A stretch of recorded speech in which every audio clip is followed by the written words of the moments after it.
மக்களே வணக்கம். இன்னைக்கு நம்ம ஒரு புது விதமான பிரேஸ்லெட் பண்ண போறோம். அதுக்கான எலாஸ்டிக், அதுக்கான கிட், அதுக்கான பிளாஸ்டிக் நீடில் எல்லாமே ரெடி. அந்த கிட்ல எலாஸ்டிக் இந்த மாதிரி ஜிக்ஸாக்கா போட்டுட்டு, அடுத்தடுத்து போடுற எலாஸ்டிக் எல்லாம் இந்த மாதிரி நேரா போட்டுக்கலாம்.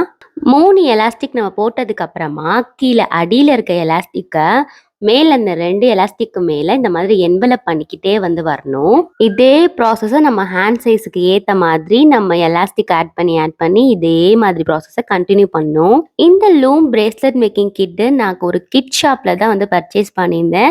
ஆனா இது அமேசான்லயும் அவைலபிளா இருக்கு. நான் உங்களுக்கு லிங்க் வந்து டிஸ்கிரிப்ஷன்ல கொடுக்குறேன். வேணுங்கிறவங்க பர்ச்சேஸ் பண்ணிக்கோங்க.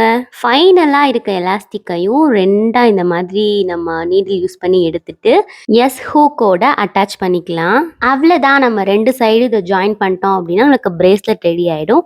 ஆனா இன்னமும் ஒன்று குறையிற மாதிரி எனக்கு ஒரு ஃபீலிங். அதனால இந்த மாதிரி ஒரு பிளாஸ்டிக் ஸ்டார் எடுத்துட்டு பிரேஸ்லெட்ல அழகா இதை அட்டாச் பண்ணியாச்சு.